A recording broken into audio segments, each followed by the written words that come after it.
Hola, buenas tardes. ¿Cómo te va? Cuando me digan, yo arranco. No sé si esperamos unos minutitos más que se van uniendo de a poco. Sí, esperamos unos minutitos y arrancamos. Bárbaro.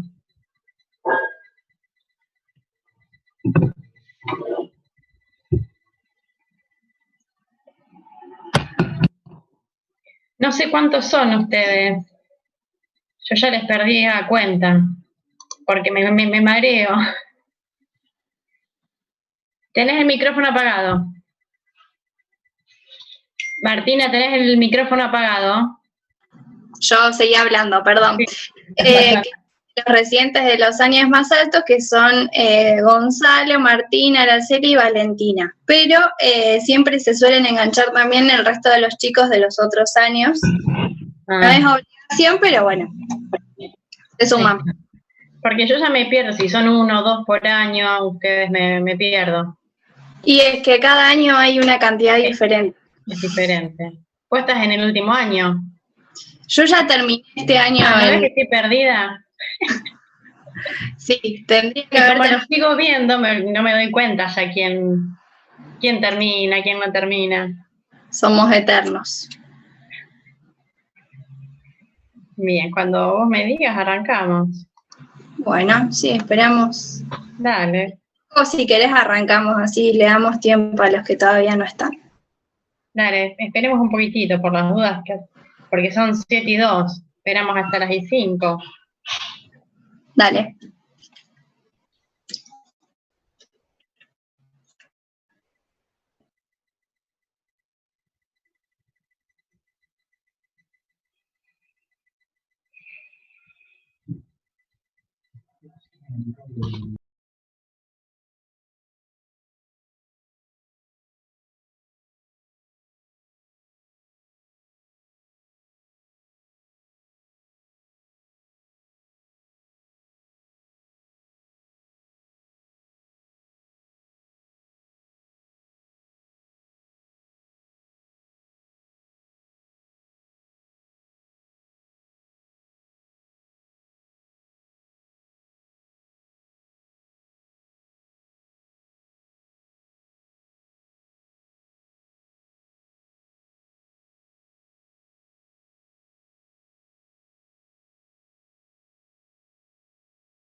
Hola Lorena, ¿Qué haces? ¿Cómo te va?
Bueno, si querés podemos ir empezando, Lore.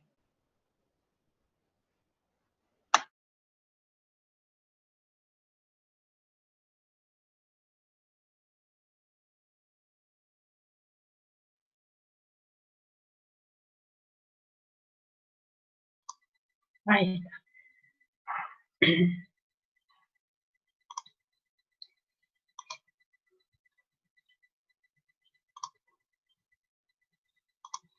Ay, no me deja poner pantalla esta. ¿Ahí ven bien? Sí, perfecto. Bueno. La idea es hacer un pantallazo sobre todo lo que es ateromatosis carotidia. Era muy extenso, así que elegí ciertos datos que me parecían de relevancia de saber, y cualquier cosa, si quieren, yo les puedo pasar después toda la bibliografía que la tengo en una carpeta, que es larga. Pero de todos modos ahí van a encontrar algunos artículos, si ustedes quieren ir a leerlos, pueden ir buscando. Bueno, la ateromatosis carotidia es una enfermedad degenerativa, difusa de las arterias, generalmente que lleva a la formación de placas compuestas por células necróticas, lipídicas y cristales de colesterol, y que lleva a la formación de estenosis, embolización y trombosis a nivel de las paredes arteriales. La ateromatosis carotidia, esperen que voy a sacar esto que me molesta acá. Ahí está. La ateromatosis carotidia generalmente se forma a nivel de la bifurcación carotidia, que es el área de bajo flujo y de baja fuerza de cizallamiento. Es generalmente en estas regiones que se ven, que es en la parte externa de las arterias, que es el lugar donde menor presión ejerce el flujo sanguíneo sobre la pared arterial. Es una formación compleja que inicia con el engrosamiento de las paredes de la íntima y con el depósito de plaquetas, proliferación celular, proceso inflamatorio, etc.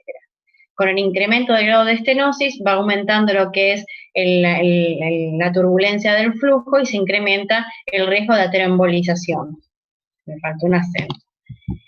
¿Cuáles son los factores de riesgo? Son los mismos factores de riesgo que para el infarto agudo de miocardio, que para lo que es el ACV, donde tenemos los factores de riesgo no modificables, como la edad avanzada, el sexo masculino, el sedentarismo, la hipertensión, dentro de los, modificables, la hipertensión, la diabetes, la dislipemia, tabaco, que me quedo 2 veces, la termina anoche a la 1 de la madrugada. ¿Cómo vamos a llegar al diagnóstico de ateromatosis carotidia? Porque la pregunta que todo uno se hace es ¿a qué pacientes vamos a hacer un screening de carótidas? Porque recordar que el 40 al 60% o un poquitito más de las ateromatosis carotidas son asintomáticas. Entonces uno tiene que decidir a qué paciente le va a hacer un screening de estenosis o de patología carotidia. Para eso es muy importante hacer un interrogatorio correcto, evaluar los factores de riesgos, ver la historia familiar de infarto, agudo de miocardio, de coronariopatías, de ACVs, de factores de riesgo familiares y enfermedades vasculares familiares. Es importante hacer un examen físico correcto de todos los territorios vasculares y la toma de presión de ambos lados, porque está bien marcado que la diferencia de mayor de 15 milímetros de mercurio entre la TA de un lado y del otro está asociado a una alta mortalidad y es un factor de riesgo vascular y en pacientes a quien deberíamos probablemente estudiar las carótidas y estudiar las coronarias. Otro de los parámetros que se utiliza para decir a este paciente, le vamos a estudiar las arteriopatías periféricas, porque la ateromatosis carotidia entra de todo lo que es las arteriopatías periféricas o extracraneanas, es el índice tobillo-brazo, que es la diferencia de presión entre lo que es la toma de presión en tobillo con sonógrafos a nivel de la tibia anterior y posterior y la toma de presión a nivel braquial. En los pacientes que se van a dividir en diferentes grados y en los grados más elevados uno debería hacer un screening carotídeo. La ateromatosis carotidia dentro, aparte de todo lo que dije anteriormente, el interrogatorio, el examen físico y decidir, la otra manera que tenemos de diagnosticarlos es por métodos invasivos y no invasivos. El ecodoppler de vasos de cuello es el método más ampliamente utilizado, es de bajo costo, es mucho más accesible y tiene una especificidad y sensibilidad bastante elevada, de alrededor del 85-90% respectivamente, cuando está hecho por manos, o sea, por un operador que tiene el hábito de hacerlo. Después tenemos los otros estudios, como la angiotomografía multislide de vasos de cuellos y la angioresonancia de vasos de cuellos. Y dentro de los no invasivos es la arteriografía digital, que desde el advenimiento de estas metodologías de estudios arteriales, como la tomografía y las resonancias, con el avance que han hecho en cuanto a la secuencia, las tomas de imágenes, la arteriografía digital para el diagnóstico ha quedado un poco de lado. Acá vemos cuáles son las ventajas y las desventajas de la RMI y de la tomografía. La resonancia es un método no invasivo, no es radioactivo, tiene una alta resolución arterial. Hoy en día tenemos los aparatos 3 Tesla, que acá no lo tenemos en el parque, sino está en Oroño 1515, que es excelente para ver lo que es la pared arterial. Y las desventajas es que en este caso sí tenemos que utilizar gadolinio, la toxicidad del gadolinio, que es poco frecuente, pero está descripta. Yo tengo una paciente que tiene alergia al gadolinio, y también están descritas cuando uno hace muy seguido, o a pacientes que son como efecto idiosincrático las encefalopatías por gadolinio. Y bueno, y la tomografía multi-slice también es un método no invasivo, es de muy alta resolución, también nos permite, igual que la angioresonancia y que la ecografía, nos permite ver las características de la placa, si la placa está calcificada, si la placa tiene hemorragia intraplaca, si es lipídica, ver los bordes, si hay ruptura de la placa, si hay úlceras, etcétera. Lo que sí, la tomografía multi-slice de vasos de cuello tiene una alta radiación, es muy elevada la cantidad de radiación que se utiliza para tener una buena definición. Con respecto, cuando uno habla de ateromatosis carotidia, es importante diferenciar en el paciente que sea una ateromatosis carotidia sintomática y asintomática, porque en base a eso es cuando uno va a decidir entre las diferentes opciones terapéuticas. Recordemos, como dije anteriormente, un alto porcentaje de las carótidas son asintomáticas, y que es lo más difícil de decidir cuando uno encuentra estas carótidas enfermas en los pacientes que no han hecho síntomas. Carótida sintomática o una estenosis carótida sintomática referimos con un paciente que tenga un accidente isquémico transitorio o un ACV isquémico. Recordar que el accidente isquémico transitorio es un síntoma de aparición súbita correspondiente a sintomatologías que están hablando de un territorio vascular determinado del cerebro que tiene una interrupción transitoria del flujo sanguíneo cerebral. Normalmente dura menos de 24 horas, pero la gran mayoría de los pacientes revierten antes de la hora. Y lo que es el accidente isquémico transitorio, que es la aparición súbita de un déficit neurológico que se instaura y persiste y que dura y que se debe, como dije anteriormente, a la interrupción súbita del flujo sanguíneo cerebral a un determinado territorio. Hoy en día tenemos muchos de lo que es ACVs con regresión de síntomas, y que yo no mencioné anteriormente, que el AIT es con imágenes negativas en las últimas clasificaciones de los últimos años, porque muchas veces vemos que el paciente revierte la sintomatología, pero con el advenimiento de las nuevas secuencias de resonancia como es difusión, con una alta sensibilidad para la detección de isquemias, encontramos a veces trazos de isquemias, unos puntitos corticales, o encontramos la isquemia instalada, pero con reversión completa del síntoma. Como vemos en este gráfico, acá están englobadas todas las posibles causas y faltan algunas de posibles causas de ACV isquémicos. Aquí abajo vemos todas las que son las causas cardioembólicas, que son muchísimas, todas las que es enfermedades aquí englobadas de grandes arterias, porque cuando hablamos de grandes arterias tenemos que hablar de enfermedades de grandes vasos intracraneanos y de los vasos extracraneanos. Los vasos extracraneanos corresponden a un 20 o 25% del total de los ACV isquémicos, o sea que es un porcentaje elevado.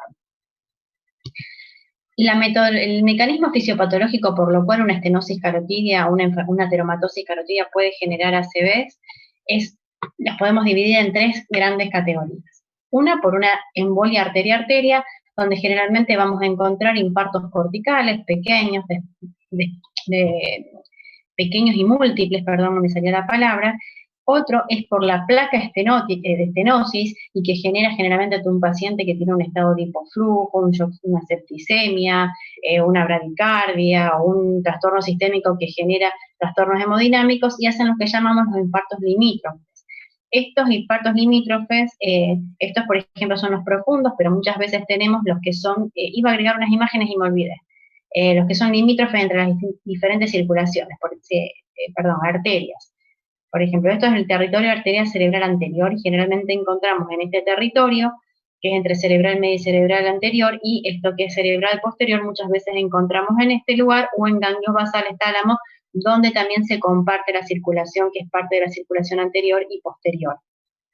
Y son los infartos limítrofes, porque también uno cuando ve este tipo de infarto o esto puede estimar si es más por una embolia, que por ahí cuando encontramos el paciente con esta resonancia tenemos que diferenciar entre embolia arteria-arteria o cardioembolia, o cuando ya encontramos estos infartos más limítrofes, pensar que esto es más hemodinámico. Y también nos va a hacer pensar qué tipo de placa va a ser, si va a ser, si es una placa que está en una trombosis con embolias, no es lo mismo tomar la decisión de qué tipo de terapia de repercusión vamos a tomar en esta fisiopatología que en esta otra fisiopatología.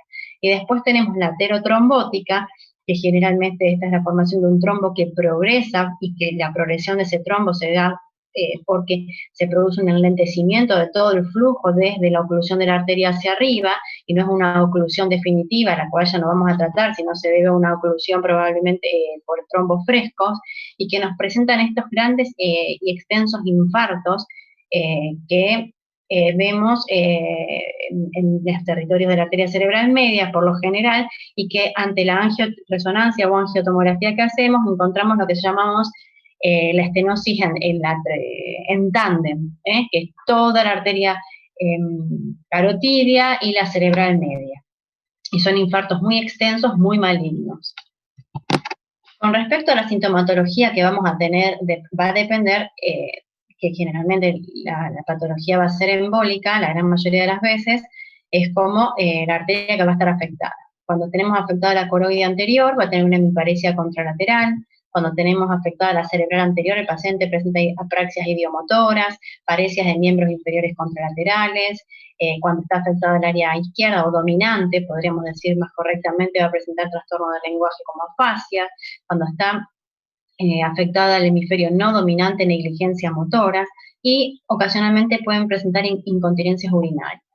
Cuando se afecta la cerebral media, vamos a encontrar hemiparesias contralaterales, hemianopsias homónimas contralateral.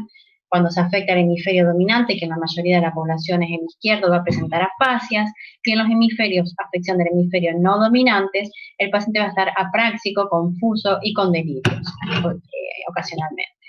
Cuando es la arteria oftálmica, es la ceguera monocular transitoria. Este es uno de los AIT más frecuentes, y cuando un paciente presenta con ceguera monocular y con la amaurosis fugaz, lo primero que tenemos que descartar es carótida. Y luego tenemos cuando es la oclusión de la arteria carótida interna, que va a tener una combinación de la afección de los diferentes territorios. Con respecto a la dermatosis carotidia asintomática, es muy importante que encontremos parámetros para poder decidir qué paciente va a tener un alto riesgo a tener una complicación neurológica. Porque lo primero que tenemos que pensar primero es prevenir, obviamente siempre la enfermedad, prevenir la enfermedad carotidia, pero cuando ya el paciente la tiene, tratar de distinguir entre aquel paciente que está en alto riesgo de tener una complicación neurológica y aquel que no, para poder decidir la terapia correcta para ese paciente. Hay que mirar mucho las características de la placa, la ulceración, el trombo intraluminal. Lo que yo me olvidé de comentarles cuando hablé de metodología diagnóstica es que para mí es fundamental, y yo creo que para todos, no solamente la angiotomografía o la angioresonancia, sino combinarla con el ecodoppler, que nos aporta muchísima información para poder decidir la terapia de repercusión que ese paciente requiere. Es importante que cuando, volviendo a este tema de asintomático, que cuando estamos frente a un paciente que le encontramos estas carótidas, es pedirle una neuroimagen, preferentemente a resonancia, porque muchos pacientes tienen infartos silentes.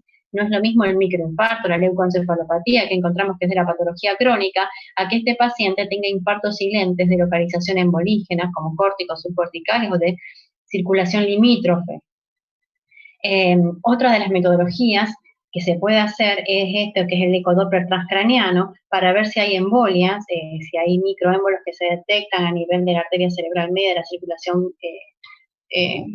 intracraniana, que nos puede estar hablando de que es un paciente que tendría que ser candidato a tratarse, encontrar si está concomitantemente o no con enfermedad intracraniana, si tiene oclusión contralateral o no tiene oclusión, o tiene estenosis severa del otro lado, qué tipo de circulación colateral tiene, que esa circulación colateral hoy se puede ver por unas buenas secuencias de angiotomografías, o también se puede estimar en forma indirecta y con un buen índice de sensibilidad a través de unas nuevas secuencias que se llaman black blot de resonancia, que vemos las venas, pero esas venas nos están traduciendo cuál es la circulación colateral arterial, que a nosotros nos sirve mucho de reparo para poder diferenciar, pronosticar el paciente que va a terapia de revascularización por ACV.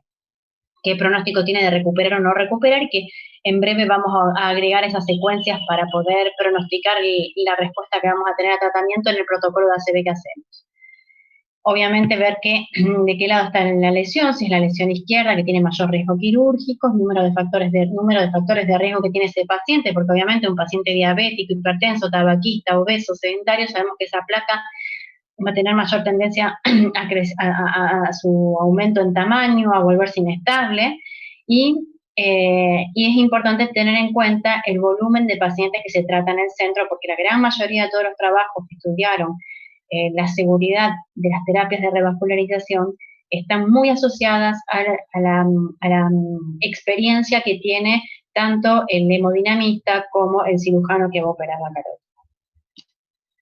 Estas son secuencias de black blot que nos sirven muchísimo para poder evaluar la vulnerabilidad de la placa, nos permiten ver, por ejemplo, las calcificaciones, nos permiten ver los hematomas intraplaca, que sabemos que son placas con sangrados o intraplacas que son muy vulnerables, a diferencia por ahí de una placa más cálcica, ver, por ejemplo, los cornecróticos, o poder ver lo que es las rupturas de placas, que sabemos que son placas más inestables, sobre el cual se va a formar un trombo y tenemos el riesgo de aterotrombosis, tromboembolia, perdón. Estas secuencias de black blot lamentablemente son un software que no lo tenemos acá y que es muy caro, pero bueno, algún día lo podríamos por ahí tener. Nosotros, perdón, no es el black blot que vamos a utilizar para predecir lo que es perdón que no me sale el nombre, la circulación colateral es otra secuencia que sí se puede hacer acá en el parque.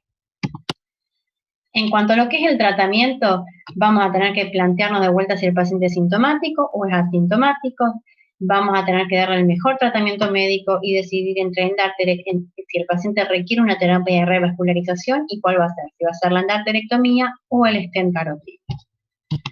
Con respecto al mejor tratamiento médico, estamos hablando de lo que es la antiagregación plaquetaria.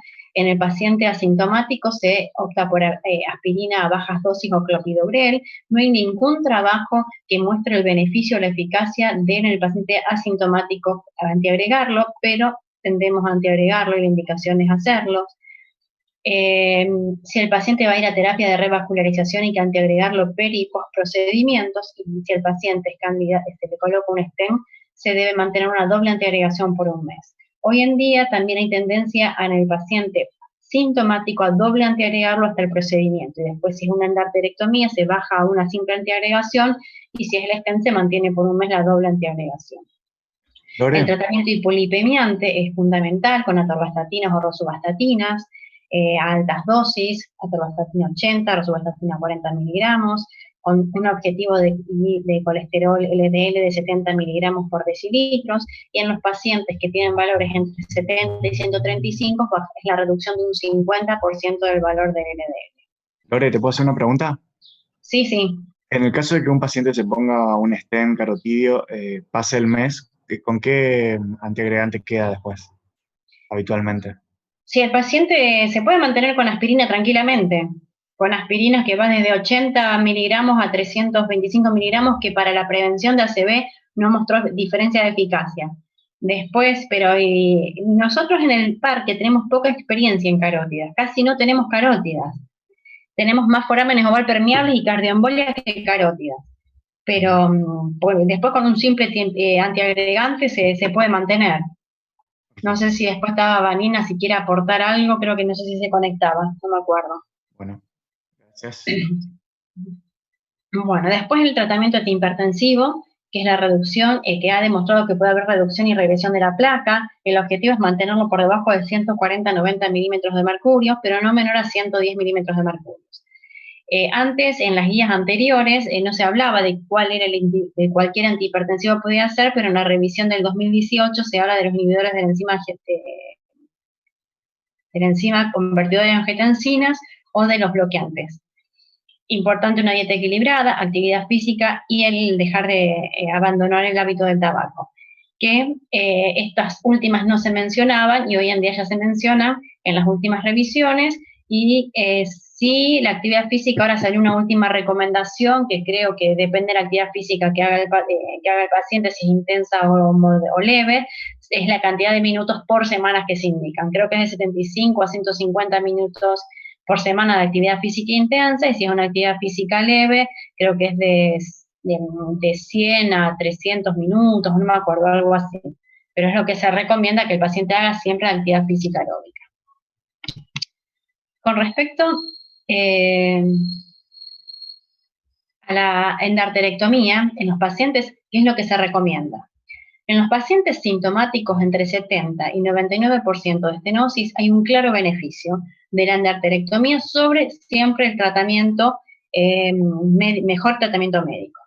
Entre el 50 y el 69 es poco claro, el mayor beneficio se ve en el sexo masculino, y en las guías anteriores, con los trabajos que había, se hablaba siempre de un beneficio probable de la endarterectomía sobre el tratamiento médico, mejor tratamiento médico, pero en el momento que fueron realizados los estudios, no se conocía ni se sabía cuál era el mejor tratamiento médico. Por ejemplo, muy pocos pacientes estaban bajo estatinas y con dosis no adecuadas. Entonces, por eso es poco claro, ahora se dice que el beneficio en ese rango de estenosis es poco claro y que se debe tomar la decisión paciente a paciente, tratando con las metodologías complementarias, factores de riesgo, ver cuáles son las carótidas que son más inestables. En el paciente asintomático, mayor del 60%, se puede considerar, siempre y cuando sean centros con riesgos de ictus o muerte perioperatoria menor al 3% y con una expectativa de vida mayor al 5%. Y los pacientes con alto riesgo de ACV. Estos son los trabajos, que si ustedes después los quieren buscar, este es un lindo resumen donde muestran los hallazgos en cuanto a lo que es la eficacia de la endarterectomía en los pacientes asintomáticos. Pero es lo que yo les digo, en estos estudios, en los años que fueron realizados, no se conocía todavía cuál era el mejor tratamiento médico. Con respecto a la endarterectomía, ¿cuáles son las contraindicaciones? Cuando es un paciente con alto riesgo quirúrgico, un paciente con coronariopatías, un déficit neurológico severos o una oclusión de la arteria carótida interna contralateral. Las complicaciones, las condiciones poco favorables, o sea que uno en estos pacientes diga, y en este paciente, en vez de una endarterectomía, elegiría un stent carotidio, es una estenosis de difícil acceso quirúrgico, generalmente es por arriba de C2, bifurcaciones carotidias altas, estenosis post-radioterapia, o que son reestenosis de endarterectomías.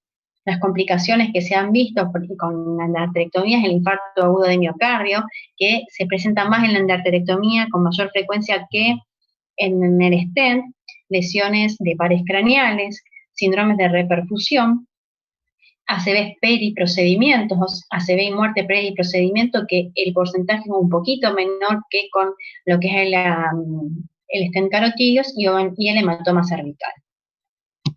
Con respecto al stent carotidio, la opción es a la endarterectomía. Hoy en día, con el advenimiento y la mejoría que han tenido los dispositivos y de la mayor implementación de la terapia, se ha visto que no hay tanta diferencia entre el stent y la endarterectomía.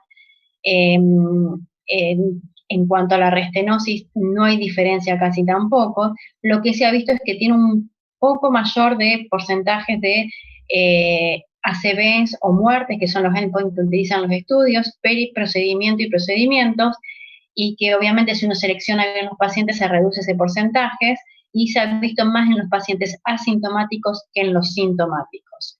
Y entonces siempre queda como una opción para los pacientes entre 50 y 99% con alto riesgo quirúrgicos, en los pacientes que tienen, como les mencioné anteriormente, que eran de alto, que no vamos a elegir la endarterectomía por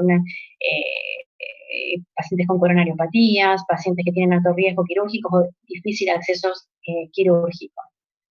Estos son los estudios también que comparan el tratamiento del stent carotidios en pacientes asintomáticos versus el mejor tratamiento médico versus, acá en estos estudios también se compara la endarterectomía, Y como dije anteriormente, acá tampoco estaba establecido correctamente el mejor tratamiento médico. La teromatosis carotidia,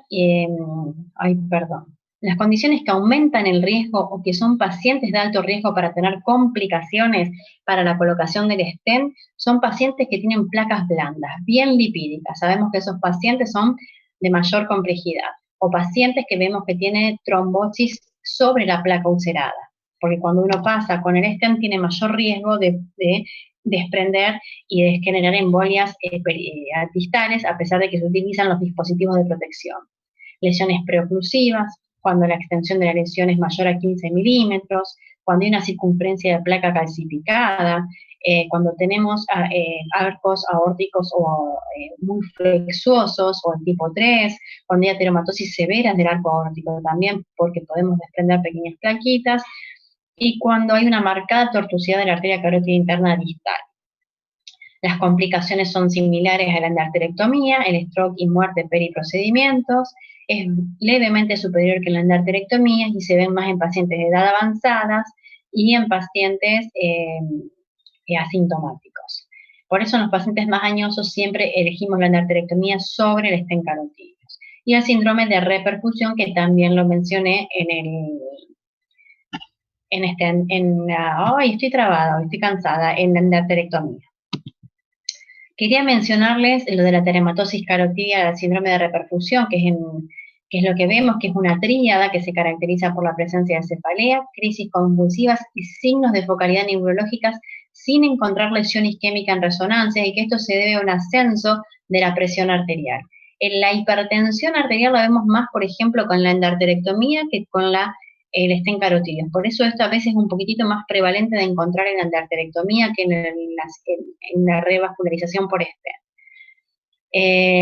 Tiene una incidencia muy variable, de 0.2 a 18.9, y está asociada a ambas técnicas. Hay factores de riesgo que nos van a decir qué pacientes tienen mayor posibilidad de desarrollar, los pacientes con hipertensión arterial, con diabetes mellitus, estenosis carotidia severa, oclusión carotidia contralateral, pobre circulación colateral, disminución de la reserva cerebrovascular, pacientes que producen hipertensión, y esto se debe generalmente al aumento del flujo sanguíneo cerebral, y que se ha estimado que cuando se produce ese aumento del flujo sanguíneo cerebral se hace un 100% con respecto al flujo que tenía previo. El paciente que tiene muy bajo flujo se le hace un 100% en el aumento y generan todo este trastorno que se debe a una alteración de la autorregulación que tiene la circulación cerebral. Cuando tiene presiones carotídeas distales menores a 40 milímetros de mercurio, y cuando aumenta la saturación cerebral de oxígeno mayor del 24%, que generalmente lo vemos cuando se aumenta el flujo sanguíneo cerebral a un 100% con respecto a su flujo sanguíneo cerebral posterior previo a la revascularización tras el descampaje. Yo creo que en el parque, creo que todavía cuando lo operó el doctor Garroto, ya que hace unos cuantos años vimos uno. Esta es un algoritmo de cómo vamos a manejar la estenosis carotidia, siendo sintomática o no sintomática, como vemos acá. Esta es la última guía de enfermedad vascular periférica, revisada en el 2018, que divide, como ya les mencioné antes, en pacientes que si tuvieron síntomas, no o sí. Con una estenosis carotidia entre 60 y 90%, con una expectativa mayor de 5 años, con una anatomía favorable, etcétera, uno puede plantear si a este paciente se le puede hacer una terapia de revascularización con endarterectomía más mejor tratamiento médico, o en el caso de que tenga contraindicaciones para la endarterectomía, el stent. Si ese paciente tiene menos del 60%, mejor terapia médica. Si es una oclusión o es una suboclusiva, mejor tratamiento médico. Los pacientes que tienen sintomatologías y que tienen una oclusión menor del 50% o suboclusivo, mejor tratamiento médico. Una oclusión moderada entre el 50 y el 69%, se puede plantear una endarterectomía más el mejor tratamiento médico, un stent en casos que haya contraindicación para la endarterectomía, pero esto es lo que hay que mayor definir, yo creo que es acá en este campo, en la carótida sintomática moderada y en la carótida asintomática severa, donde más habría que desarrollar las posibilidades de una escala, algo que nos permita decir este paciente se va a ver más beneficiado de una revascularización o no tanto. Y lo que está claro es mayor del 70% en arterectomía en mejor tratamiento médico o stent. Hago una salvedad a esta guía, que acá los vemos que dice que tratamientos recientes, perdón, que no puedo sacar esto. Bueno, ahí pasó que decía tratamiento reciente, menos de 6 meses. En realidad, la última guía que salió en 2019, que esta es la guía de la American Heart and Stroke Association 2019, se recomienda tratar la carótida entre los 48 horas de iniciado los síntomas a los 7 días. Antes era en la guía previa 2017, en las primeras 2 semanas. Hoy se recomiendan los primeros 7 días, pero dejar pasar las primeras 48 horas. Dejar pasar las primeras 48 horas porque es el periodo que mayor posibilidades hay de stroke o muerte periprocedimiento. Pasadas esas 48 horas baja muchísimo esa posibilidad y se recomienda hacerlo dentro de los primeros 7 días. Y fíjense que teniendo en cuenta, si uno plantea las primeras 2 semanas, muchas veces cuando uno llega a un paciente sintomático que tuvo 1 mes, 2 meses el síntoma y viene por una segunda consulta, viene de otro lugar y quiere una segunda opinión, fíjense que si uno revasculariza una carótida en las primeras 2 semanas, necesitamos el número a tratar para que tengan un buen resultado es de 7. Pero pasadas las 2 semanas, a 30 días, subimos a 30. Entonces, a veces estos pacientes sintomáticos, pero pasado el periodo de que se recomienda la revascularización, tendríamos que plantear, si no es la opción, el mejor tratamiento médico y un seguimiento de esas carótidas, que por esas secuencias de black blood nos permitirían ver si se estabiliza o no se estabiliza esa placa. Obviamente, si es una placa ulcerada con trombo o ruptura, uno lo plantea, pero cuando son esas placas que no tienen ulceración, que no tienen trombo sobreagregado y que sí tienen esas hemorragias intraplacas, que sabemos que son placas relativamente inestables, adaptar el mejor tratamiento médico y controlar a posterior en 3-4 semanas a ver cómo sigue ese paciente. Eso es todo. No sé si tienen alguna pregunta.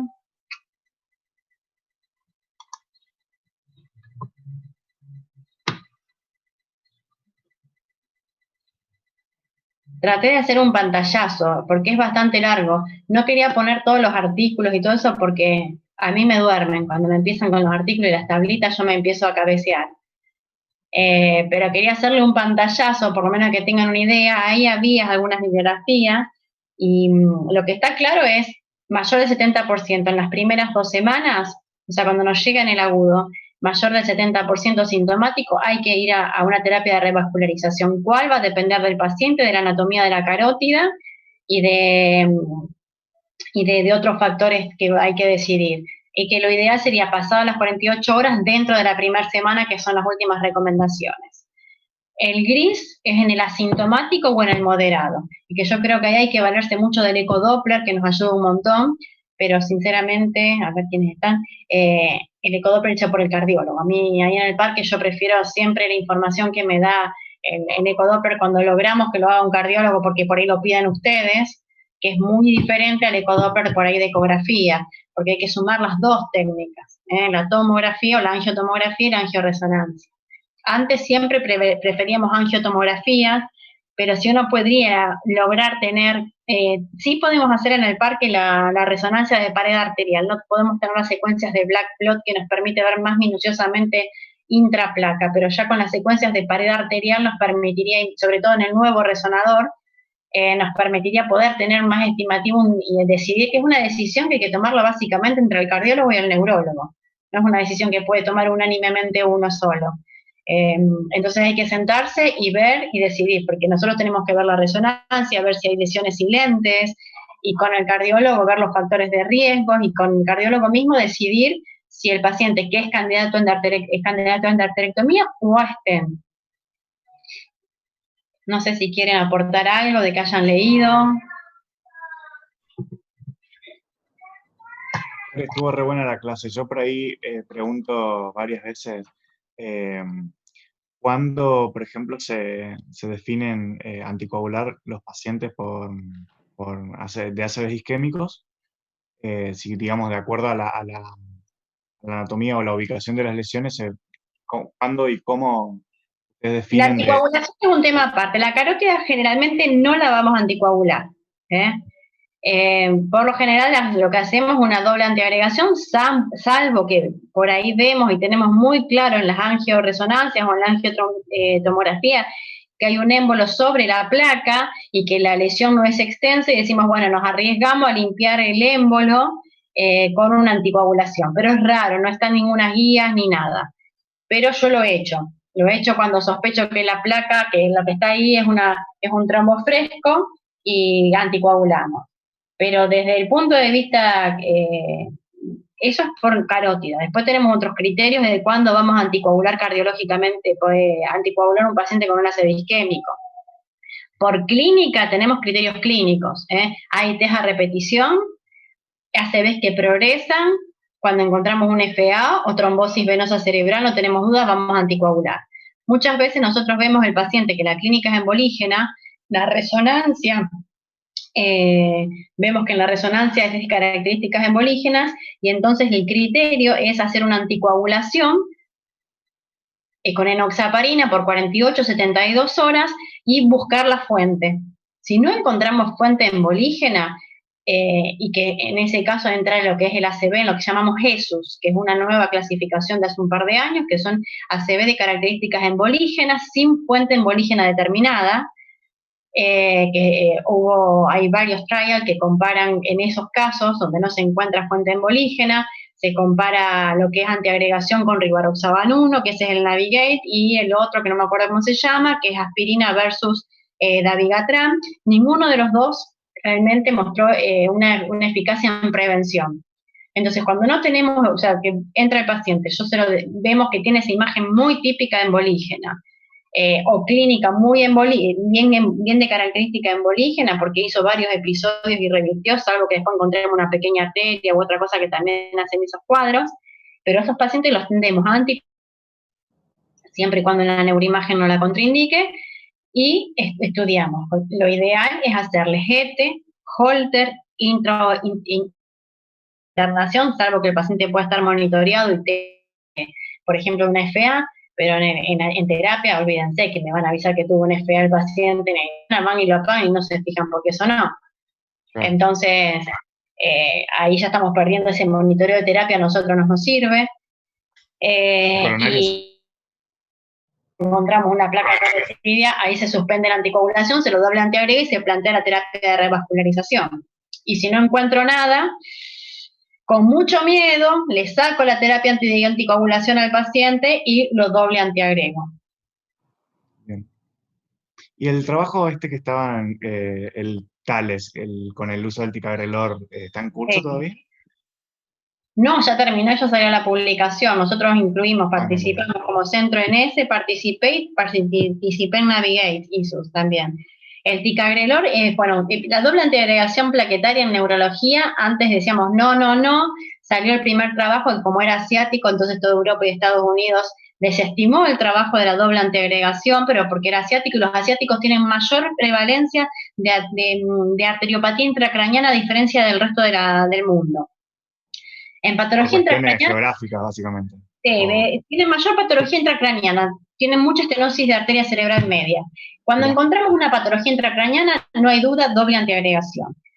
Y ya cuando se empezó a hacer Thales, que viene del Sócrates, donde también participamos como centro, ya se estaba sugiriendo lo que es la doble antiagregación plaquetaria en AIT de alto riesgo, donde hacemos la escala ABCD2 y le da un puntaje mayor a 6, o AIT menores. Y una doble antiagregación por 21 días. 21 días, algunos trabajos hicieron 21, otros 30, pero después ya se pasa a simple antiagregación. Y Thales, en realidad, es ticagrelor más aspirina versus aspirina solo, y mostró una superioridad en la prevención, y tienen los mismos criterios, AIT de alto riesgo o ACV menores, con un score de NIH menor a 5. Y ahora hay en curso otro que es ticagrelor más aspirina versus clopidogrel más aspirina, porque ustedes ya deben La saber que combinación más común. el ticagrelor tiene una acción mucho más desinflamatoria sobre la pared arterial y creen que tiene una acción mucho más desinflamatoria sobre todo sobre la pared carotídea. Entonces eso es lo que están viendo porque los protocolos eran de incluir los pacientes en las primeras 12 horas de iniciados los síntomas. Pero si a lo último, y yo creo que con el tiempo se va a hacer la tendencia a la doble antiagregación aspirina-ticagrelor en neurología. Sí, yo no, la verdad que no sabía que había terminado y bueno, a expensas de hemorragias o algo, la verdad que ni idea. Fue igual. No tuvo mayor incidencia de hemorragias, no tuvo mayores complicaciones y sí fue realmente, mostró una superioridad versus aspirina sola. Así que ya sí están en la New England, creo que eran gratuitos esos. Pero sí, es como la nueva, como el nuevo top model de neurología, pero siempre neurovascular va atrás de cardiología, porque lo vascular ve que anda en cardiología e intentan copiarlo en lo neurovascular. Porque el ticagrelor aspirina ustedes lo tienen hace mucho más tiempo. Claro, claro. No sé si tienen alguna otra pregunta. Un momento. Ya. Estás muteada.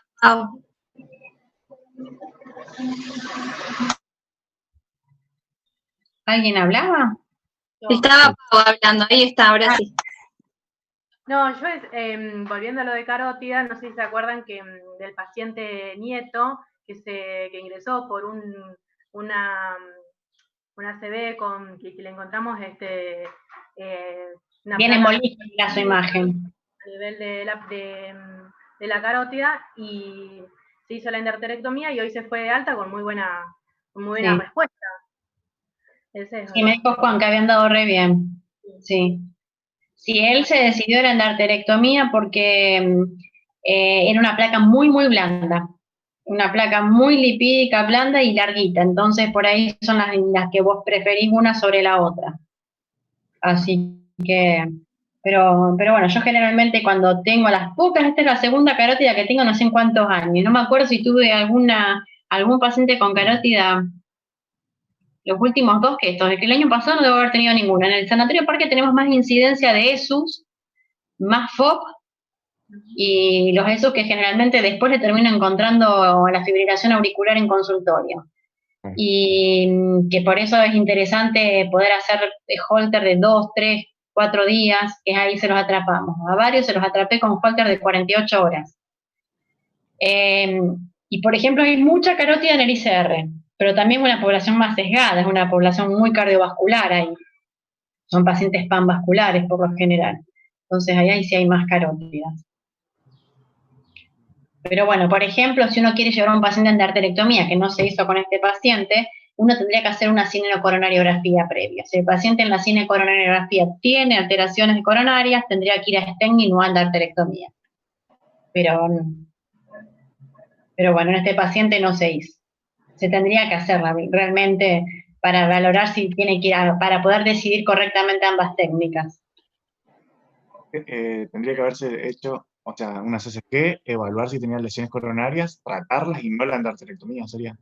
No, si vos encontrás lesión coronaria, vas a elegir más el stent que la endarterectomía, porque la endarterectomía hacen los pacientes periprocedimientos en muchos infartos agudos de miocardio, que debe ser por la parte hemodinámica, y entonces si el paciente tiene coronariopatía, sabés que tenés más chances de que te haga un infarto agudo de miocardio como complicación a periprocedimiento, que hasta 30 días. El periprocedimiento es desde las 48 horas a 30 días posteriores te pueden presentar.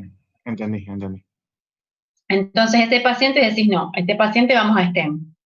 Siempre y cuando la placa, que no tenga todas las características del arco aórtico con mucha ateromatosis, muy flexosa la carótida, que no tenga un arco aórtico tipo 3, que son donde hace que técnicamente sea difícil el procedimiento.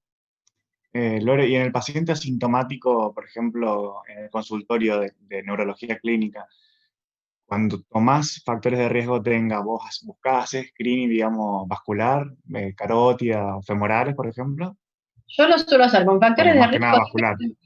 Sí, yo pacientes vasculares, o sea que me vienen por ahí para control y son hipertensos, diabéticos, tabaquistas, interrogo mucho por la familia, les suelo pedir un ecodoppler de vasos de cuello siempre. Bien. Sí. Sí, la única macana es que ahí en el parque, cuando vos los mandás al parque ambulatorio, si no es un cardiólogo el que se lo indica, no se lo hacen tampoco en forma ambulatoria. Entonces los termino mandando o al ICR o a Oroño 1515, que se los hacen los cardiólogos, que se lo hace la doctora Puccini o quien esté de cardiología. Claro, mandarlo allá. Sí, que esa es la única macana, viste, que si no está prescripto por un cardiólogo, el cardiólogo no se lo dan al cardiólogo, sino se lo dan a ecografía. Y no es lo mismo que te lo haga el cardiólogo, que hace una atrás de otra, que te lo haga el ecografista común, salvo algunos como Sánchez, o algunos ecografistas que son muy buenos, que te van a dar buena información. Pero algunos te ponen placa, no te ponen si tiene bordes lisos, irregulares, si la alteración se pone la alteración de hemodinámica del flujo, pero no te dicen, no te la miden, entonces no sirve tampoco. Bueno. Gracias por la clase. Los libero. Muchas gracias. No, de nada. Chao. Chao, Lore. Gracias, Lore. Muy Suerte y linda a la que le sea leve.